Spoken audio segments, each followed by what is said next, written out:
Okay, so for the project I had foundation. So I'm going to kind of do like a demonstration and just like explaining the basics of foundation. So foundation is the base of makeup, and there's many different kinds of foundation, from powder foundation, cream foundation, liquid foundation, stick foundation.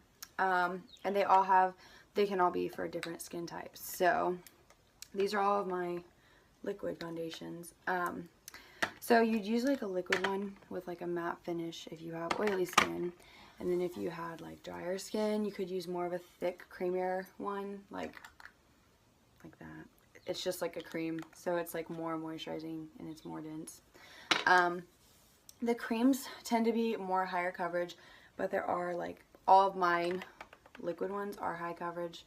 I would show you closer, but they're kind of disgusting and dirty.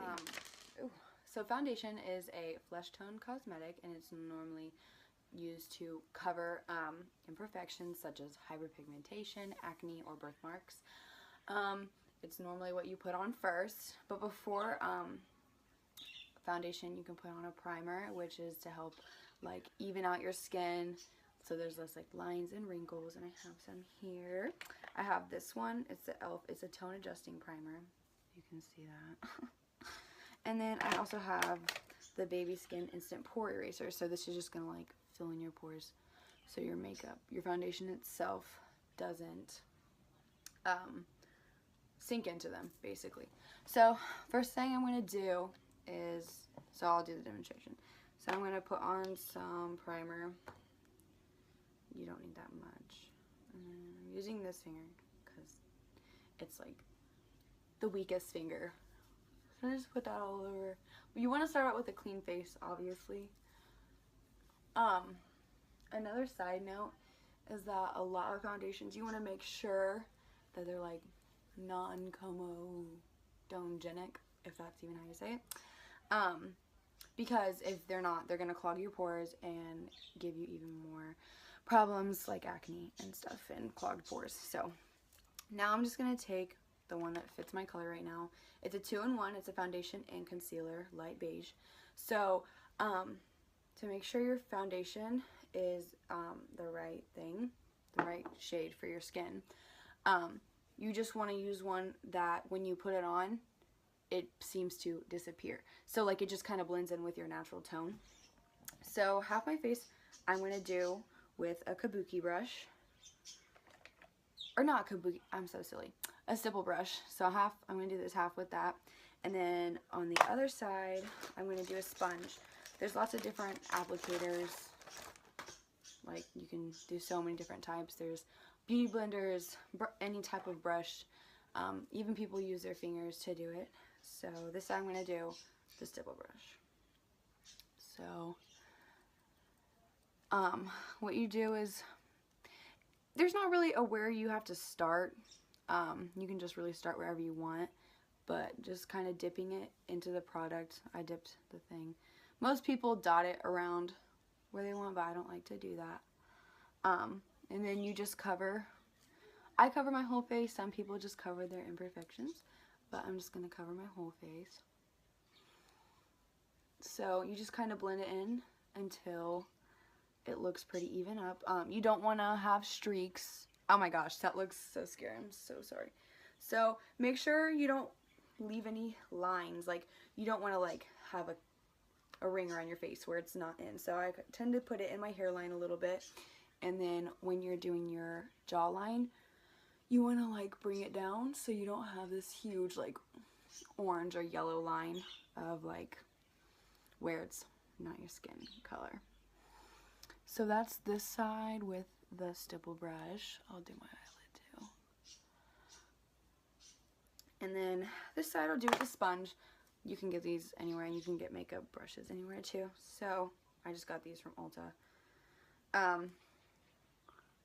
So I'm starting under my eyes because that's where I'm the most gross, obviously. But what I noticed is when you use a sponge or beauty blender, it tends to suck up a lot of your product.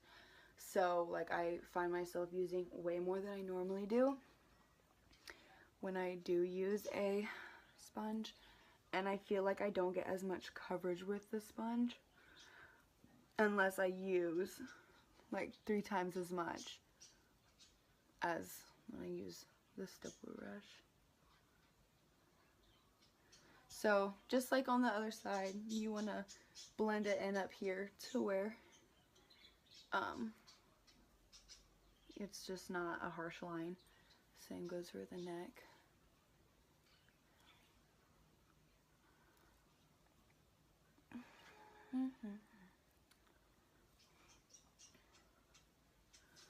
Same thing goes for the streaks too. You don't want any like, so you just want to get it all blended in and make it look as natural as you can, basically.